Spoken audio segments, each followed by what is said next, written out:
Boa tarde a todos. Hoje a gente tem o prazer, então, de receber aqui no polo do Instituto de Estudos Avançados de Ribeirão Preto a professora Zilá Luz Paulino Simões. A professora Zilá é a nossa colega do Departamento de Biologia, aqui da Faculdade de Filosofia. Já trabalhamos aí em várias comissões, várias, empreitadas, né? E eu queria só, para quem não conhece, falar um pouquinho do currículo da professora Zilá. Ela, então, é docente aqui da nossa faculdade. Ela fez parte da tese dela na Universidade de Tübingen. E até hoje ela é uma das pessoas que coordena um convênio que existe entre a nossa escola, né, na realidade, entre o Departamento de Biologia e essa universidade, em que vários alunos têm podido participar desse convênio e ter uma experiência internacional. Acho que nesse sentido até o Departamento de Biologia foi um pouco precursor na internacionalização da graduação. E a professora Zilá tem mais de 77 artigos publicados e revisados nas principais revistas, de modo que é uma satisfação tê-la aqui hoje falando sobre um tema que ela vem pesquisando há bastante tempo. A gente está transmitindo esse evento e, para nossa surpresa, a gente está tendo um público maior online do que presencialmente. Então, eu queria até explicar. Não tem problema. Então, embora a gente não tenha uma audiência talvez tão grande quanto gostaríamos aqui, mas depois vamos passando os números e você vai ver que tem bastante gente que acessa o site e acompanha de longe. São as modernidades, né? Então, eu queria mais uma vez agradecer ao professor Zilá e passar a palavra para ela. Bom, não só é um prazer, mas também é uma honra, né, estar aqui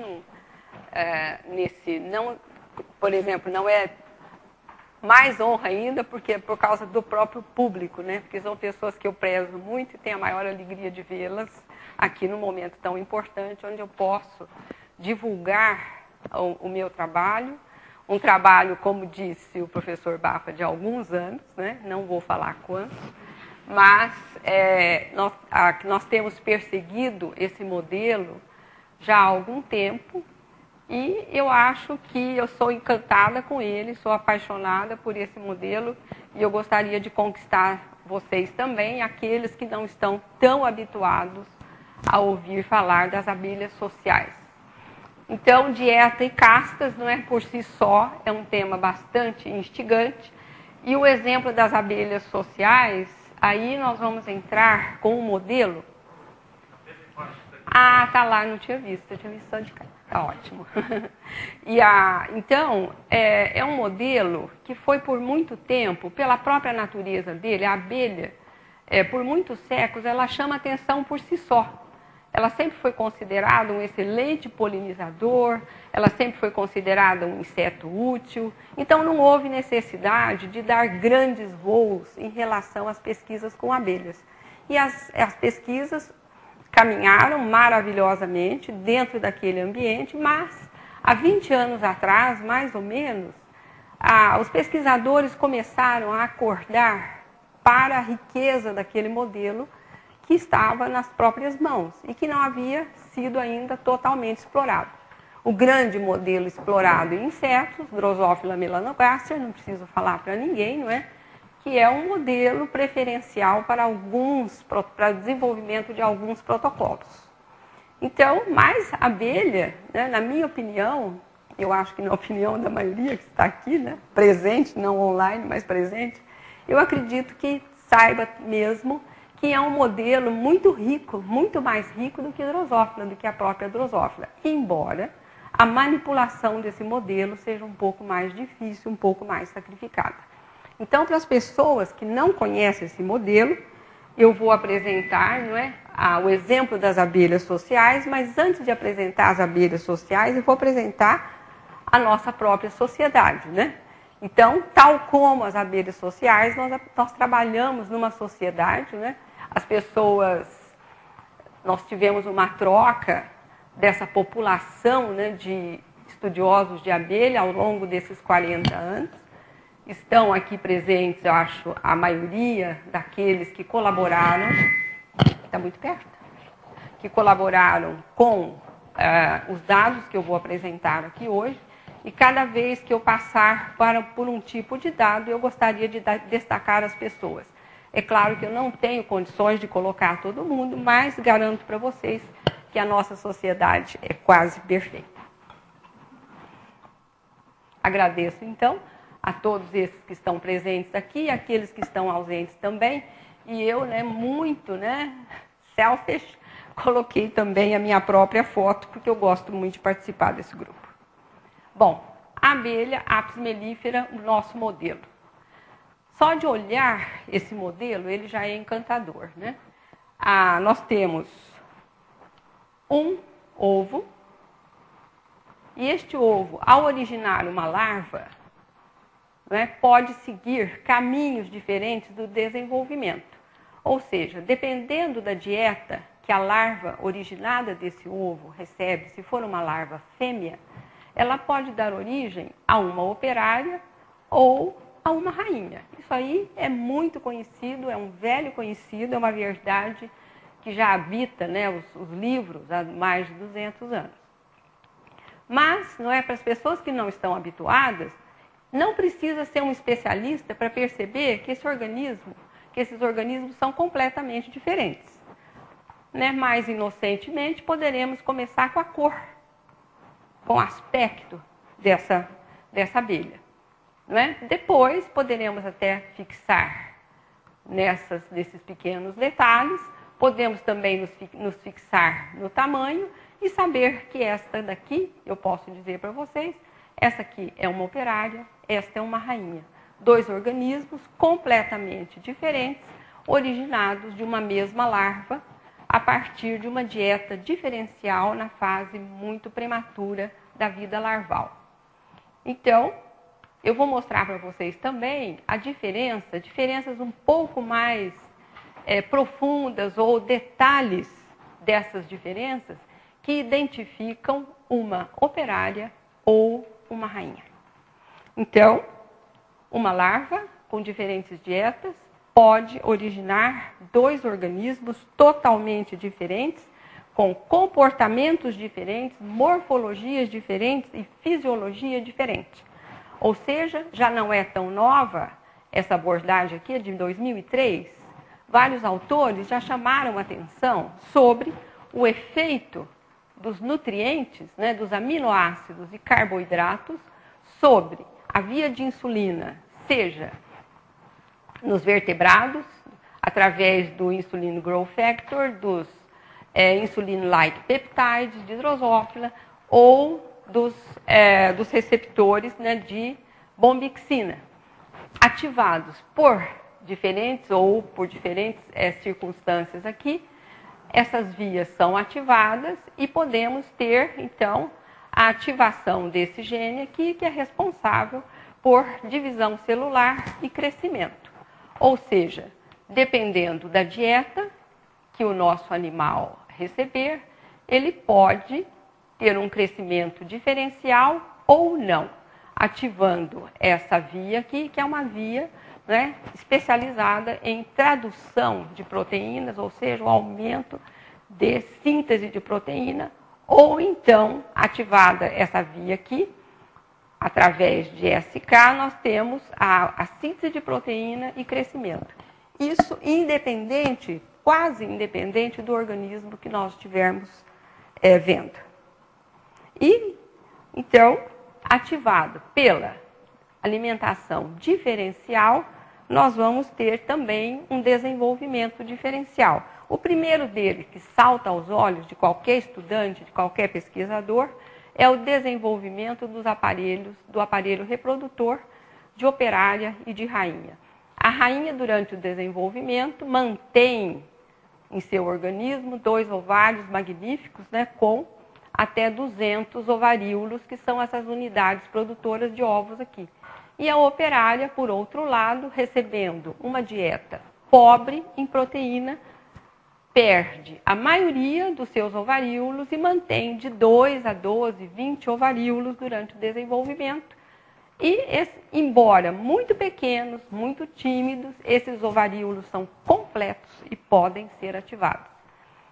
Um olhar um pouco mais detalhista, nós vamos ver aqui uma espermateca muito bem desenvolvida em rainhas e a mesma estrutura quase vestigial nas operárias. tudo isso em consequência da alimentação diferencial. E podemos também estender a nossa observação sobre o aparelho reprodutor, de um modo geral, que foi privilegiado nas rainhas, não é? E praticamente desaparece nas operárias. Ou seja, as operárias não podem se acasalar. Ou seja, se esse ovário se for ativado, os ovos darão origem aos indivíduos haploides da colônia, que são os machos. E a rainha, com esses 2 magníficos ovários, né, uma reprodutora exemplar, pode botar até 2.000 ovos por dia. Mas não é só o aparelho reprodutor. Se nós olharmos outros detalhes, nós vamos ver que o terceiro par de pernas das abelhas também tem um desenvolvimento diferencial em consequência daquela alimentação diferencial que elas recebem. Ou seja, a perna da rainha é coberta de pelos e das operárias, ainda, além de ter uma quantidade menor de pelos, eles são distribuídos de maneira diferente e tem um pelo aqui muito especial. Provavelmente é um pelo sensorial que é capaz de pesar, né, o pólen carregado por essa corbícula. Ou seja, a operária desenvolve um órgão diferente daqueles da rainha, que é a corbícula, no qual ela carrega o pólen durante as suas viagens nas plantas, né? Mas o que faz tudo isto? Há muitos anos atrás, determinou-se ou investigou-se que níveis de hormônios eram muito diferentes nas rainhas e nas operárias. Num determinado momento do desenvolvimento, até 20 vezes maior. Ou seja, em consequência da alimentação diferencial, nós temos também níveis hormonais diferentes nesses 2 organismos. Então, alguns autores, inclusive, investigaram profundamente e viram que aqueles belos ovários só poderiam ser mantidos daquele tamanho se aquele indivíduo, ou se aquela fêmea tivesse essa quantidade, esse título de hormônio na hemolinfa no momento do desenvolvimento, chamado uma janela, né, sensitiva à presença do hormônio juvenil.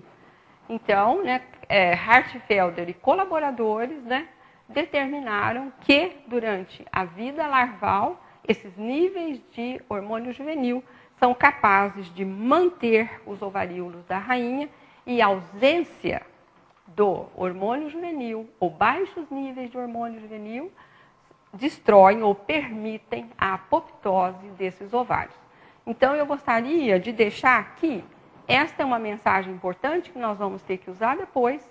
Nós vamos ter que usar a dieta, vamos ter que usar as características morfológicas diferenciais e vamos ter que usar também esses níveis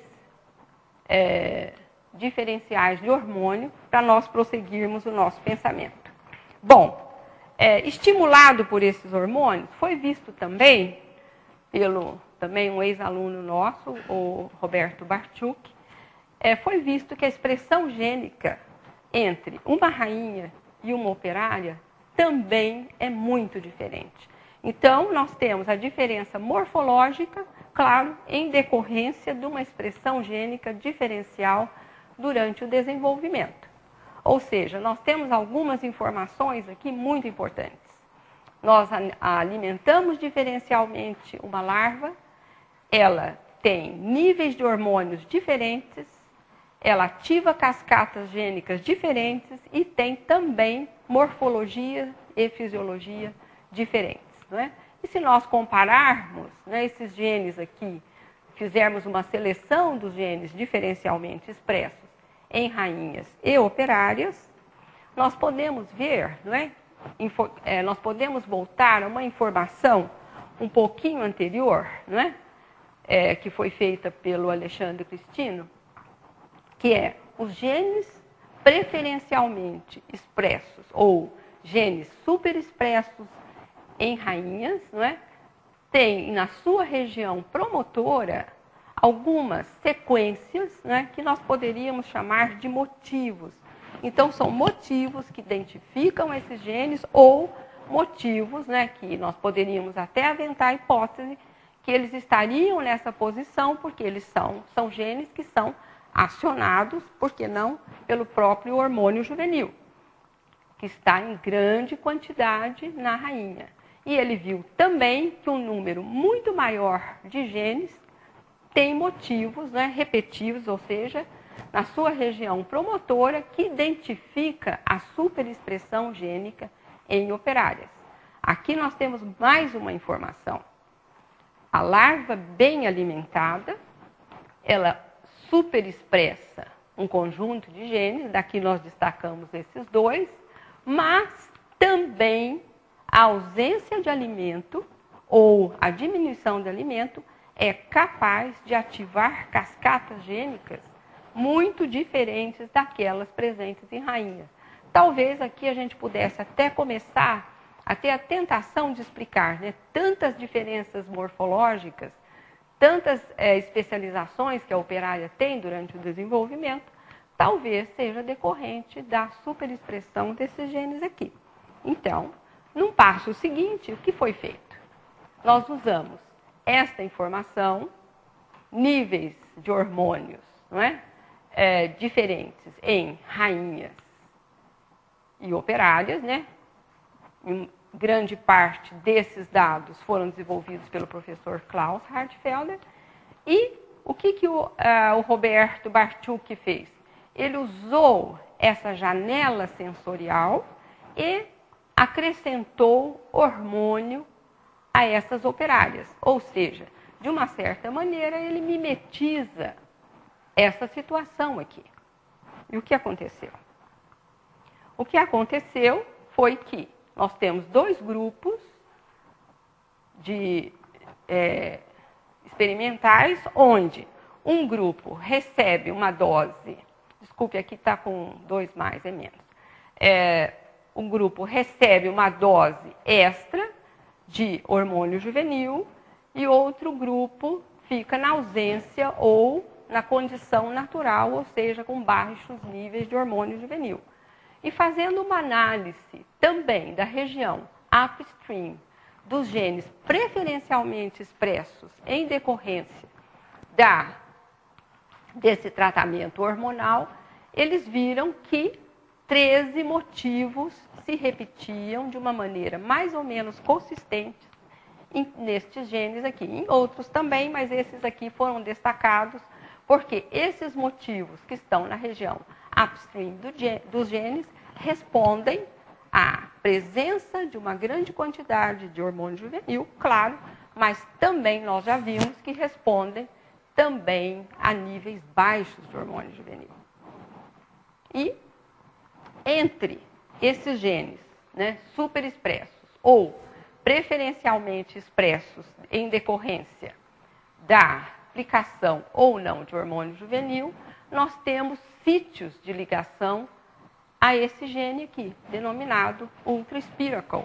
Esse gene ultra-spiracle, né, foi durante algum tempo e agora volta à cena como o gene, né, responsável ou uma sequência responsável pela ligação ao hormônio juvenil ou uma resposta ao hormônio juvenil. Então, essa sequência corresponde ao motivo, né, que já tinha sido descrito em Drosophila e que está presente também em 2 genes aqui de maneira muito especial, nesse gene aqui, esse motivo aqui e este motivo aqui.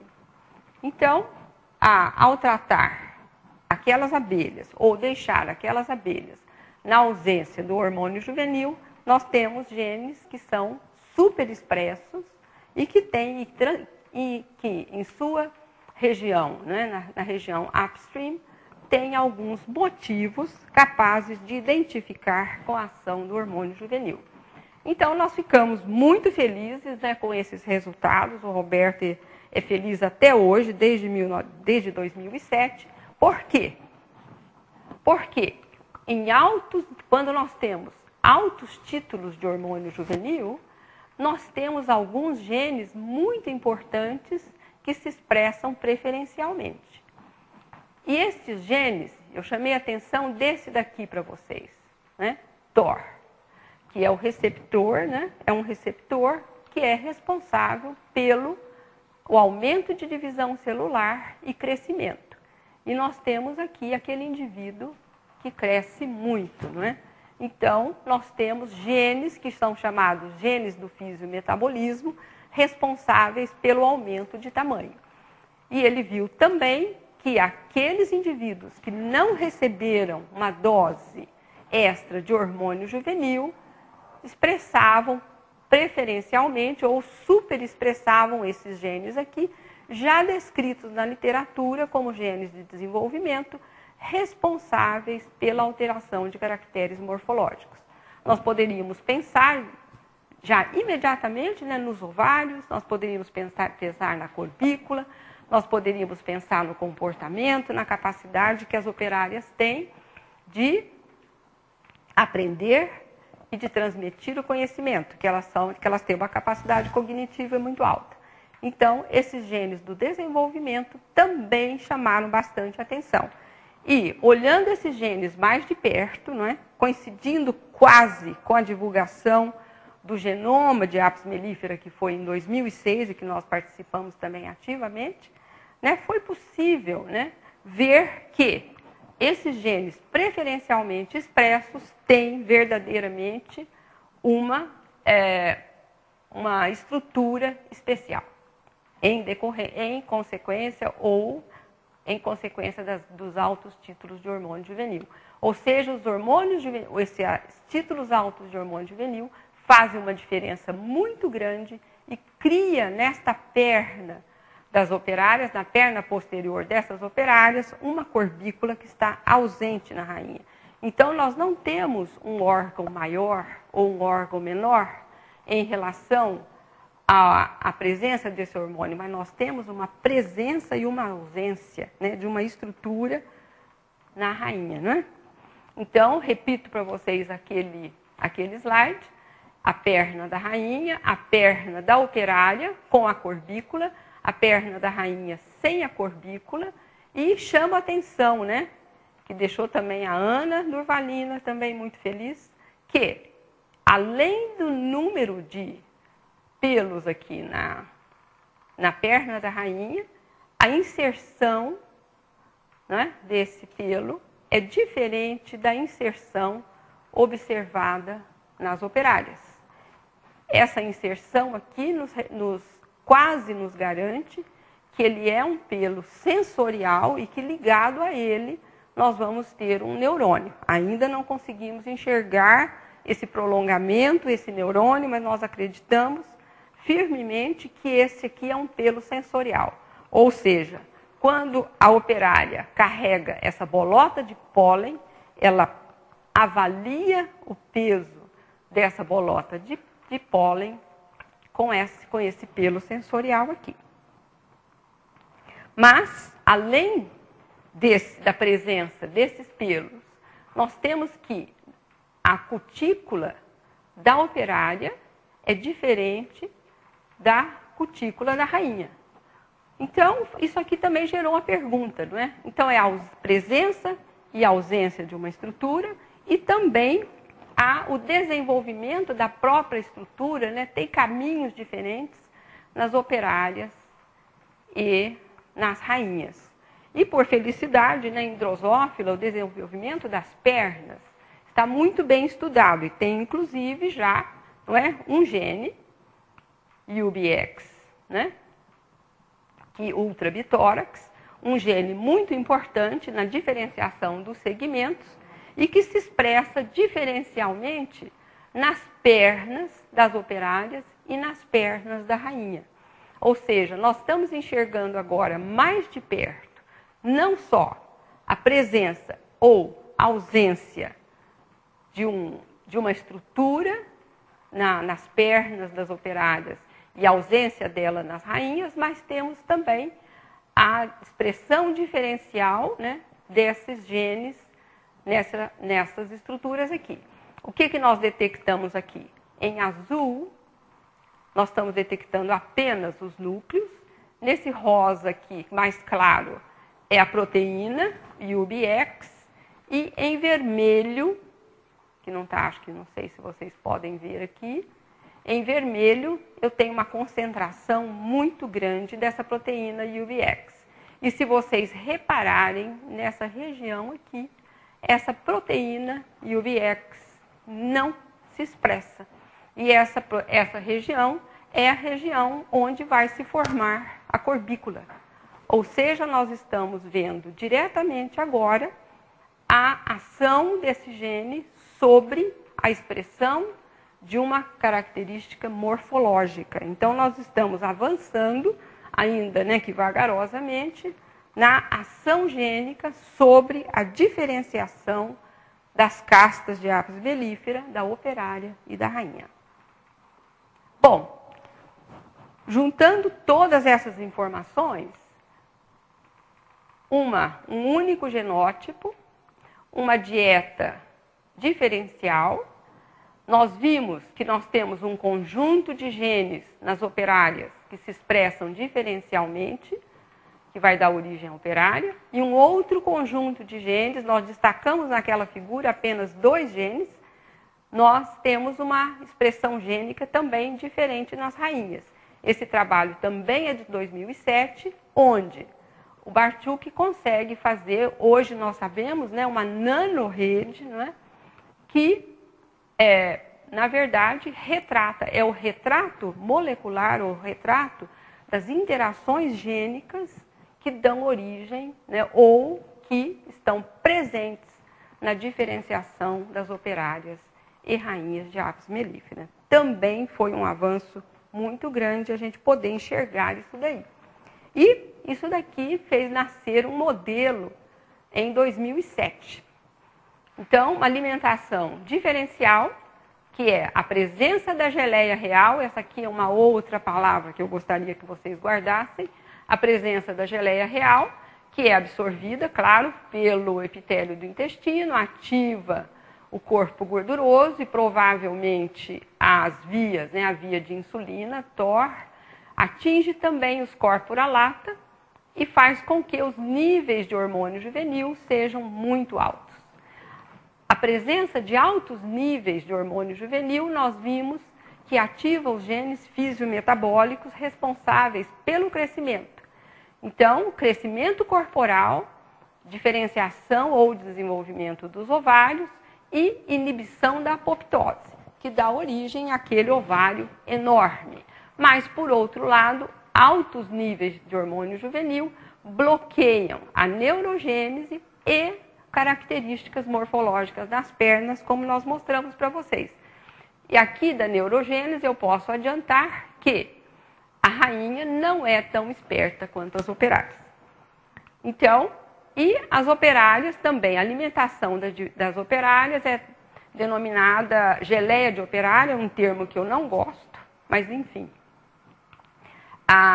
Então, ela é absorvida pelo epitélio do intestino, de alguma maneira esse sistema aqui reconhece a presença, os corpora lacta, produtora de hormônio juvenil também.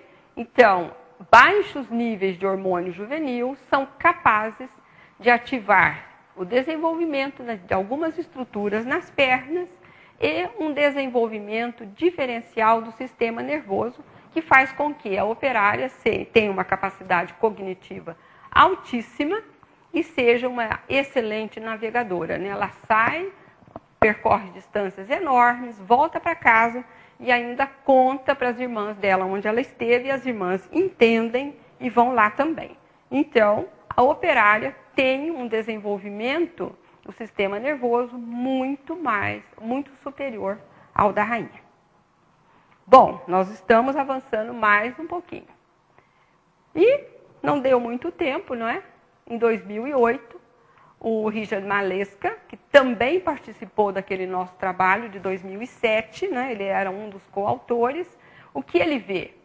E ele reforma, ele dá uma nova forma àquele gráfico do Bartschuk e acrescenta que níveis altos de hormônio juvenil são responsáveis por uma baixa metilação do genoma da rainha e o contrário aqui em operário. E ele então reforça que a metilação diferencial também é uma das responsáveis pela diferenciação das castas em abelha. Mais um passo. Bom, então nós estamos chegando num momento que nós temos que decidir algumas coisas, né? Então, nós vamos ver, né, bem de perto o que acontece quando, né, a dieta é alterada. Então, você tem um animal, pode ser, vamos falar da drosófila, que foi nossa primeira observação em 2004, mais ou menos. Quando trocava o alimento de drosófila, a expressão gênica era totalmente diferente. Né? Um trabalho publicado nos Estados Unidos, onde eles trocaram o alimento de drosófila de banana para milho. E tiveram, então, uma expressão diferencial muito grande, uma expressão gênica diferencial muito grande. E o modelo APIS foi testado em drosófila. Ou seja, essa alimentação diferencial que nós vimos, essa dieta diferencial de abelhas, foi oferecida às drosófilas, não é? Então, os nutrientes, não é? Esses aminoácidos foram alterados, aumentou-se, né, a presença de um determinado aminoácido na comida da drosófila. Esta via foi ativada, mas principalmente o autor olhou principalmente aqui, né, para a nossa imensa tristeza. O que ele fez? Esse autor, Kamakura, em 2011, isola da geleia real, ou seja, daquela geleia que é usada para alimentar as rainhas, ele isola esta proteína e oferece a quem? A Drosophila melanogaster. E o que ele vê? A pequena mosca, né, fica, eu diria, muito grande, né? E poderíamos até dizer uma rainha, né? E esse trabalho aqui nos deixou bastante triste, porque eu acho que qualquer um que trabalhasse com abelha naquele momento, falar, puxa vida, por que eu não fiz isso, né? Mas, enfim, o trabalho do Kamakura é um trabalho pioneiro, espetacular, e que a gente pode usar como modelo.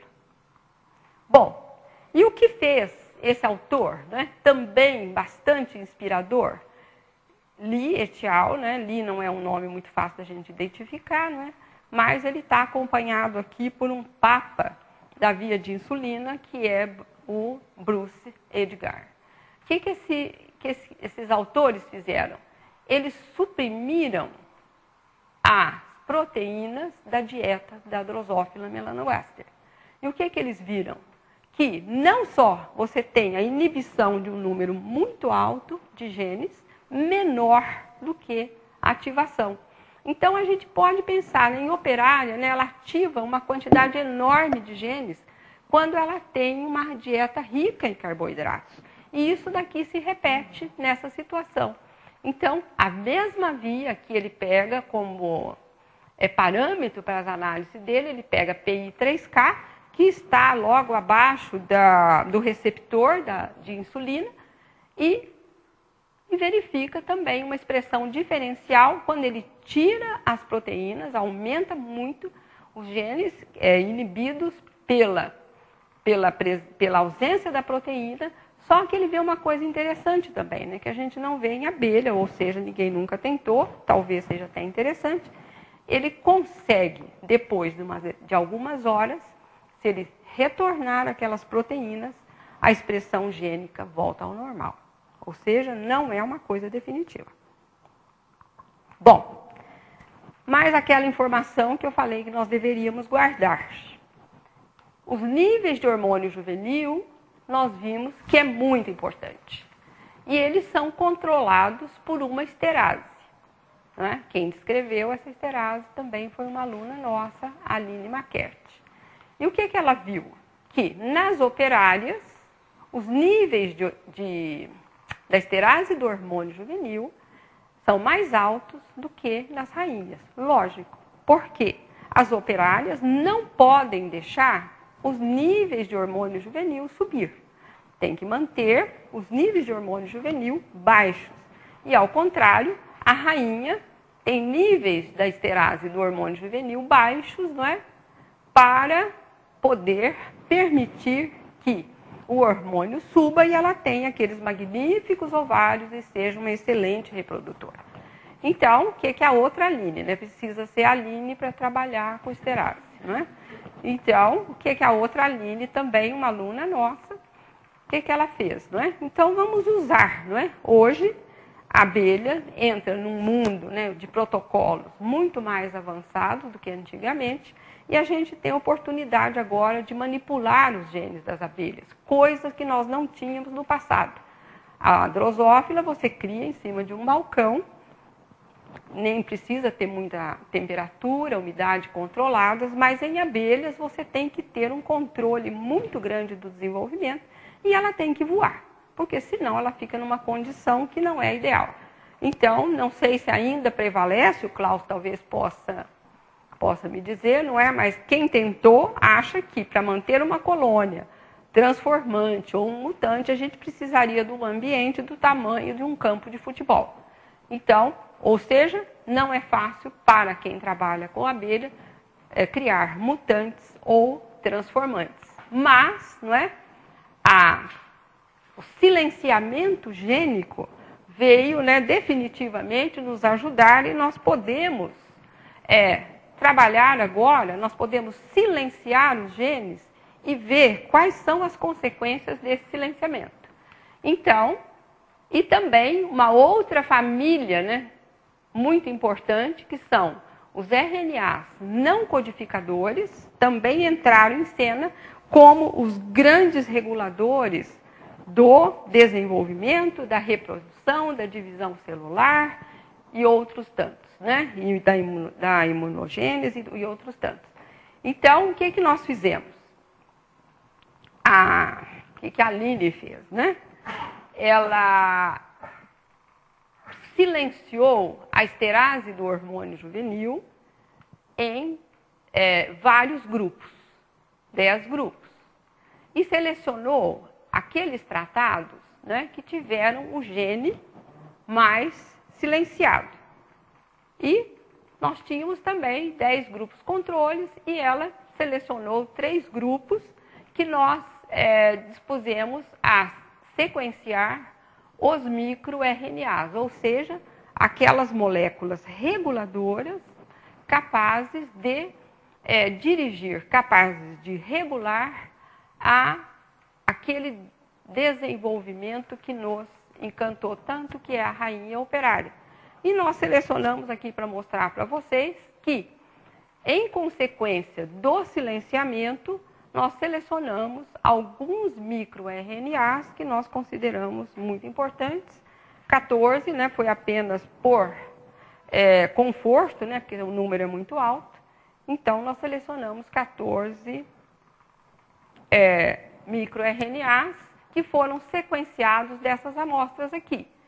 Esta amostra recebeu o tratamento e esta amostra é o controle. Ou seja, a esterase do hormônio juvenil foi inibida aqui e se mantém aqui, e essa inibição foi de, no máximo, 40%.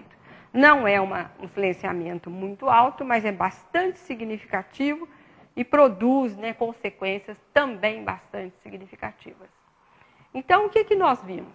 Né? Quando a Flávia, né, que eu acredito que aqui possa ter o nome que eu já dei a um outro grupo, o nosso kit de sobrevivência, né?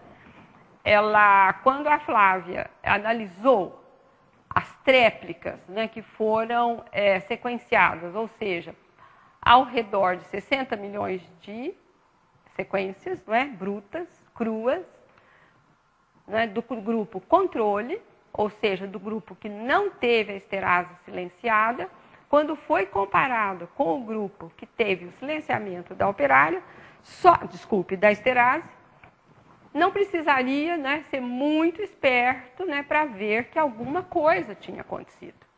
Né? Ainda que esses dados não sejam definitivos, a Flávia fica assustada, né, quando eu fico muito feliz com esse resultado aqui, porque ainda tem que fazer inúmeras comparações, tem que ser usados inúmeros programas, e para ver as coincidências dessas análises, mas, à primeira vista, o silenciamento da esterase provocou uma revolução nesses organismos. E, bom, nós vimos que tem genes que são responsáveis pela diferenciação morfológica. Então, o que nós fizemos? Nós fizemos o caminho contrário. Nós selecionamos os microRNAs e foi dada uma busca, foi feita uma predição, né, usando aqui, eu chamo a atenção outra vez, um único programa, mas vai ser feito de novo, um único programa para predizer, né, quais os genes ou quais os alvos desses microRNAs, não é? E essa análise resultou em mais de 1000 interações, não é? Quando numa primeira análise, das quais, né, foram reduzidas a pouco mais de 500, não é? Quando foi feita uma análise comparado com os genes já descritos para a drosófila, que é o genoma de inseto mais bem anotado até o momento. Então, quais são os processos biológicos regulados por esses microRNAs? Então, lembrando, os microRNAs regulam reprodução, desenvolvimento, diferenciação, resposta imune, entre outros. Desculpe. Não é? Então, esses 14 microRNAs, não é, podem estar regulando. Isso aqui está muito pequenininho, né? Até trouxe uma cola aqui para mim. Esse está regulando a uma quantidade enorme de genes, como era de se esperar, não é? Porque eles estão dirigindo desenvolvimentos completamente diferentes. Então, uma análise um pouco mais próxima, e vamos comparar os nossos resultados de 2007 com esses agora de 2012. Então, altos níveis, genes do fisiometabolismo, baixos níveis de hormônio juvenil, genes do desenvolvimento, e agora nós temos que fazer uma ginástica nos nossos próprios neurônios, né? Porque o que significa silenciar a esterase do hormônio juvenil? Significa que nós vamos ter altos níveis de hormônio juvenil. Se nós temos altos níveis de hormônio juvenil, nós estaremos deslocando o desenvolvimento na direção das rainhas e estaríamos, então, deprimindo ou inibindo os genes do desenvolvimento, aqueles que alteram a diferenciação morfológica. Então, quando nós fizemos essa predição aqui, o que nós percebemos? Exatamente aquilo que a gente nem sonhou que fosse ver, né? Estava absolutamente correto. Então, o que nós temos? Nós temos genes do desenvolvimento, não é? Preditos como regulados por aqueles microRNAs superexpressos. Ou seja, esses genes estão inibidos. E que genes são esses, não é? São os genes do processo de desenvolvimento, que é esse segundo aqui, desculpe, esse aqui, ó, né? Que está superexpresso, não é? De regulação do metabolismo, do desenvolvimento diferencial de órgãos, regulação de processos metabólicos e sistema nervoso, e, células, diferenciação celular, etc. Ou seja, esses genes foram inibidos, ou seja, esse organismo que esteve a esterase do hormônio juvenil inibida está dirigindo o seu desenvolvimento para as rainhas, né? Então, a nossa pequena rede aqui de 2007, né? E também podemos agora acrescentar no nosso esquema modificado aqui de Malesca 2008, foi modificado pela Aline, pela segunda Aline, né? Nós acrescentamos aqui a Royal Actina, que não estava naquele esquema do Malesca, E acrescentamos também aqui a esterase do hormônio juvenil, né? Nós tivemos que substituir pela metilação. Então, nós, em baixos níveis, né, de esterase do hormônio juvenil, nós temos altos níveis de hormônio, né? Nós temos uma expressão diferencial de microRNAs e temos também aqui a situação, altos níveis de esterase de hormônio juvenil nas operárias, né?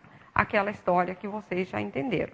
Então, o que nós conseguimos, né? A comparação agora com a nossa rede, né? A evolução da nossa rede de regulação gênica, onde nós temos 14 microRNAs regulando uma pleiade, né, de genes, né? Claro que não são todos os genes de desenvolvimento, nem são todos os genes ligados àquelas estruturas presentes nas operárias, mas é uma evolução considerável quando a gente considera essa rede aqui, que já nos deixou muito felizes, né?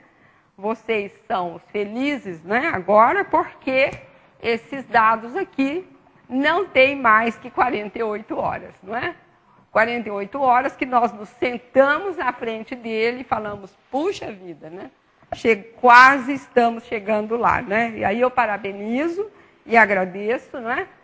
Todos aqueles que tornaram, né, possível, né, que a gente desse mais um passo. Eu acho que é um passo bastante grande para entender, né, as cascatas gênicas que regulam o desenvolvimento diferencial de uma rainha e de uma operária com aqueles agentes, né, morfológicos, aqueles agentes reguladores, né, e que nós, pouco a pouco, né, ao longo desses quase 40 anos, né, conseguimos amealhar, e eu fico muito feliz desse grupo, né, dessa sociedade aqui, desse enxame, né, de alunos que tornaram, né, esse momento possível. Muito obrigada.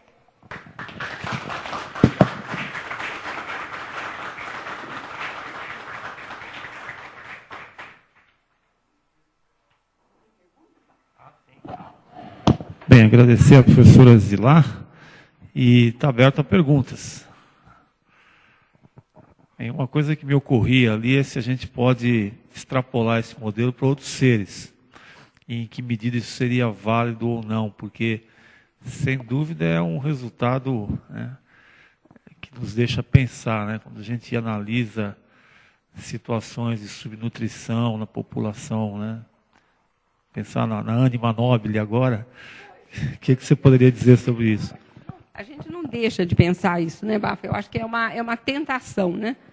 E o que me deixou mais feliz é que aquele autor, né, que eu citei, que eu admiro muito, que é o Bruce Edgar, que trabalha com esses modelos que ele constrói, são com drosófila, mas, na verdade, ele é do Instituto de Câncer, não é?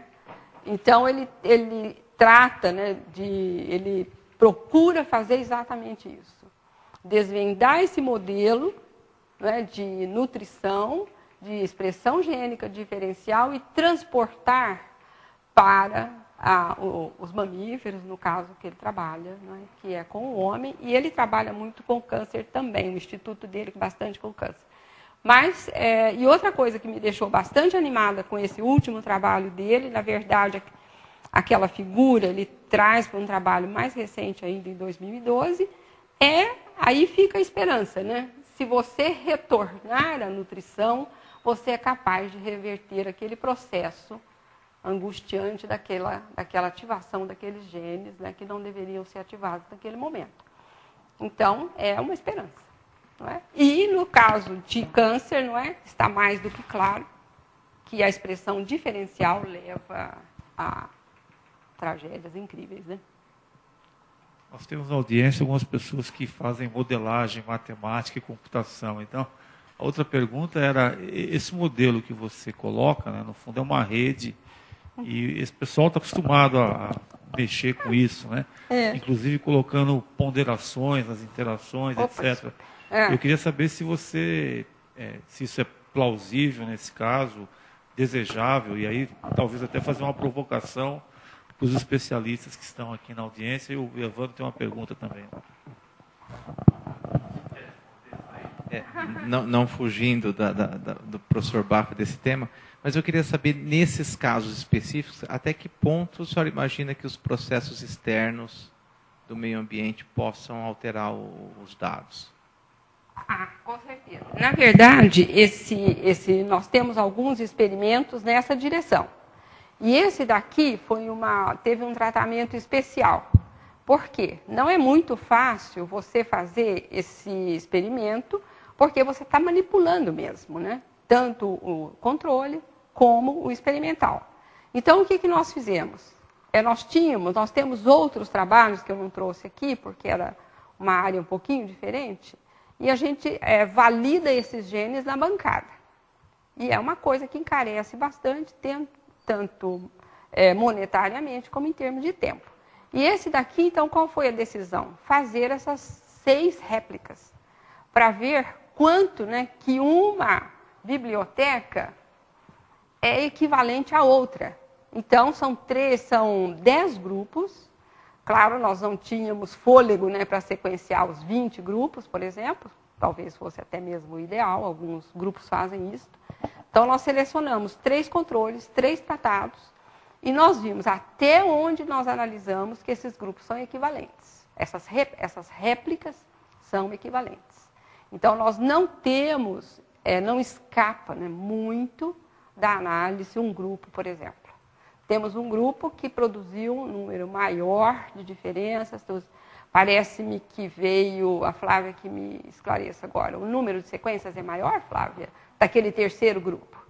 Então, a própria Facility nos mandou um dos arquivos com um número muito alto de sequências. Então, a análise deve ser um pouco diferente. Então, essa normalização vai ser feita, tudo. Mas eu acredito que, até o momento, o controle do ambiente, né, nesse experimento, está razoavelmente controlado. Muito obrigado. Eu achei essa pergunta muito interessante porque ela nos leva a um problema conceitual. O que é influência, o que é ruído, o que é um estímulo importante, significativo para um organismo. Por que estou falando isso? Na biologia de desenvolvimento, onde se situa os trabalhos sobre o desenvolvimento das abelhas, das castas, o conceito geral é que o genótipo precede o fenótipo. Ou como o Wolpert disse em 94, se eu soubesse todos os genes, todas as interações, eu saberia dizer qual vai ser o embrião, o resultado do embrião.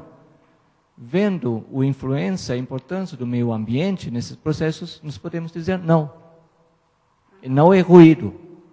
Depende como esse ruído é incorporado dentro dos próprios vias de desenvolvimento para gerar fenótipos diferentes que são adaptativos, operária e rainha.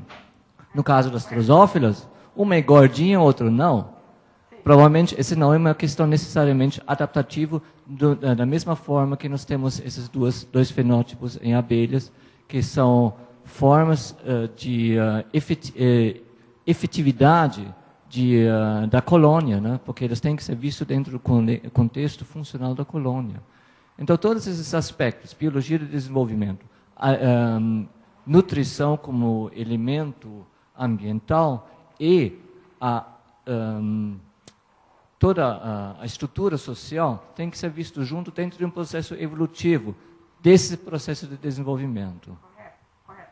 Eu concordo com você, Klaus, mas eu acho assim, por exemplo, no momento que você pega um experimento, você não tem condições, como você mesmo falou, se você pegar essas variações e quantificar cada uma, você vai ter dados isolados, totalmente isolados. Então, se você, num caso como esse, o que nós queríamos fazer? Nós queríamos reduzir a um momento. Claro que eu sei que isso não é fácil, você também sabe que isso não é fácil. Então, você reduz aquele seu experimento num tempo zero e considera aquilo zero. Então, a minha pergunta era, nós vamos alcançar isto com essas tréplicas? Claro, poderiam não ter alcançado. Essas tréplicas poderiam ter sido completamente diferentes. Mas, claro, elas foram controladas de uma tal maneira que você consegue quase um zero aí. É quase um zero. Klaus colocou uma pergunta que eu ia fazer, que quem decide quem deve receber essa geleia real e virar? Porque você falou de uma informação que está no gene, mas tem uma informação que está aí, social, né? Imagine que todo mundo queira, ficar gordinho e só comer. Como é que fica? Como é que isso é controlado? Tem que ter alguma outra, um processo aí, né? Não sei, de controle. Bom, o que se sabe são observações, né? Observações que foram feitas e até o momento elas são válidas. Você tem uma rainha jovem, ela está botando muito bem, a população está equilibrada, você tem um número de ovos, você tem um número de larvas, você tem formas jovens, você tem aquelas operárias que saem para o campo, a sociedade está em equilíbrio. As operárias não se preocupam em fazer novas rainhas. Mas no momento que você começa a ter um desequilíbrio, seja porque não está entrando alimento na colônia, seja porque a rainha está velha, ela começa a botar menos, ela começa a botar meio desordenadamente, as operárias reconhecem isso. Então, elas sabem, é o momento de fazer uma nova rainha. Mas elas não fazem uma só. Elas fazem várias e quem nascer primeiro tem o privilégio. Então, é uma coisa social mesmo e vai muito do equilíbrio da colônia. Mais alguma pergunta? Mais alguma pergunta? Mais alguma observação? Uma Críticas também, por favor. Eu estou muito feliz, né? Mas a dona da criança está sempre muito feliz, né? Mas foi uma surpresa, realmente, esse resultado aqui. Porque eu não pensava que ele fosse voltar lá atrás, como voltou. Então, eu acho que realmente ficamos muito felizes. Mais alguma pergunta? Bem, eu queria só informar que a gente tem 200 pessoas online assistindo. Então... Maravilha, espero que elas tenham gostado.